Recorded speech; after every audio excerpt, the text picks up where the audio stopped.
Well, the port in and to itself is a very, very large economic engine for the state and the region. We believe we produce not just specifically Diamond State Port Corporation, but in the entire port, about $28–30 million in tax revenue to the state of Delaware. We're in a competitive business, but we also collaborate with the ports up the river in that on a competitive basis, we all would like to get all the business coming up the river into this facility. They, in turn, would like to have all the business going to their facilities. However, when it comes to issues that need to be addressed by all the ports, we get together and we sit down, we discuss what we can discuss and try to maintain our stability in the region.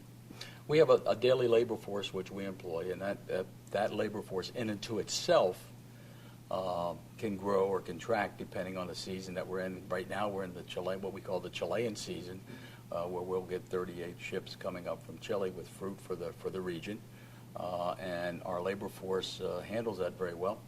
On a year-round basis, we project through an economic impact study somewhere around 5,000 people are directly or indirectly affected by the Port of Wilmington.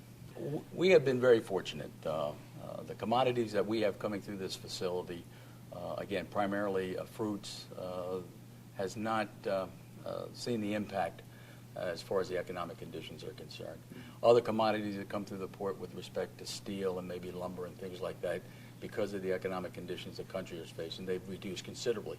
Labor themselves, I think we've fared very well. We've not laid anyone off at our facility. In certain instances, I'm sure there are instances where there's been a reduction in some man hours just because of the lack of the other business that came through, but I think we've fared very well during this time. We always have a challenge with capital funding.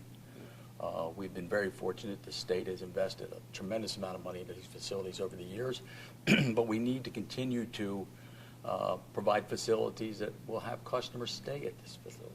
We need to provide infrastructure. We need to provide cranes. That seems to be one of our primary concerns is funding, and also then keeping the customers we have is always a concern. What we are doing, presently we're exploring opportunities for a public-private partnership. One of our ultimate goals would be to go on the river and expand our facility.